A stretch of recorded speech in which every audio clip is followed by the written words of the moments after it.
Voilà, mes amis de WhatsApp. Bonjour, Nabato Bakozwa.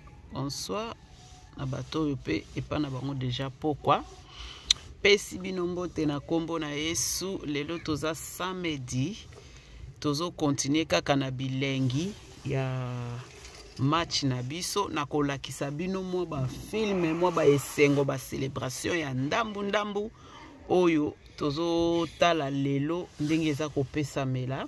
Donc na sir bino moko bozo mona elengi. Donc ya Congo DRC hein. Nzambe apambola ba joueur na biso tozo bandana ndeko na biso Ansilizolo. Bo mona ndenge azoko pesa merci. Alobi la ngwa plus na chiluba na munoko ya Fachibe. OK, à toutes. Congo, qui aurait cru la RDC dans le dernier quart de finale de la CAN. Félicitations les gars. Maswako, tu es pardonné encore une fois. C'est ça. J'aime beaucoup Maswako. Cette bilati habité, papa, quel lucarne dans le poteau, les garder, il est parti mobile. Félicitations les gars. Nous n'étions même pas dans la liste des favoris. Mais vous avez montré la parole des hommes, c'est pas la parole de Dieu. La justice de Dieu, il y en a. Voilà. On n'était pas dans les favoris. Tous les favoris, au moment où nous parlons, ils sont à dehors. Salah, Mané, Salam Alek. Ils sont dormis. Tout Hakimi, tout, mais vous êtes là. Le Léopard, nous sommes venus petit à petit. Et jusqu'à nous allons arriver en finale. Félicitations au Léopard. Dieu est avec nous. Justice de Dieu, il y en a. Le boss dit David Mangaya. Qui m'a appelé, je suis raté ton appel parce que j'étais en train de trembloter. Le Léopard, vous êtes rendu toute la nation fière. Fière d'être congolais. Fière de cette équipe nationale. Atabalobi oto bandela mboka. Kaka DRC Congo, Congo Kinshasa. Nzambi toi sakidi la papa, toi sakidi la papa wabuni. Boyo kachiluba ya ansi.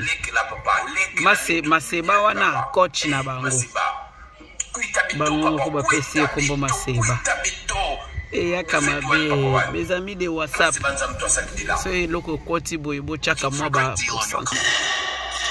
awa sikoyo mes amis de WhatsApp toza siko na Bruxelles na Matonge na sibino moko bozo mona ba peuple ndenge ba bouger mokili kelelenge Kinshasa et Kini Malebo. La voix qui réveille la conscience congolaise à Lobaka et Lokomoko. Tokoka qui peut somba avenir oyo Matonge oyo. Pour la plupart à bateau baza place wana bazo teka ezakaka ba congolais. O mona ya bakwanga bazalia basafu bazalia ndakala bazalia bitoyo bazalia matembele ya nini. Mais lelo ekomi bandi bunde batu.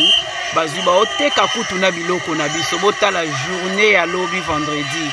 Modèle yinda kikuna pena Matonge bozo zela keli kitoko keli bilengi what on the players bokende kaka liboso bosali vraiment fierté ya Congo mobimba bangwana bazaka kosepela se kosepela donc merci beaucoup. Awa sikoyo bandeko to mona ya Fofi na Masi.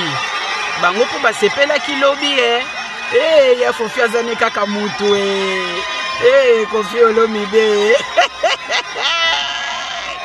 Kinshasa bujaki Sindi mama si.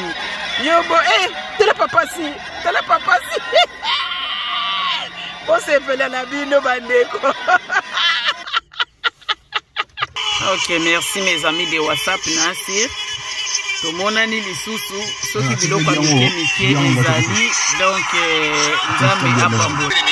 Voilà, awa siko nazola kisabino maswaku binaye abetaka na West Ham na Londres awa. Ye wana bomoni dans les mêmes biachela ki biso lobi yango azongiseli biso lisusu. Nzambe apambola bino nasi bozomona yango nesusu ekoti cho. Merci. En plus, au revoir.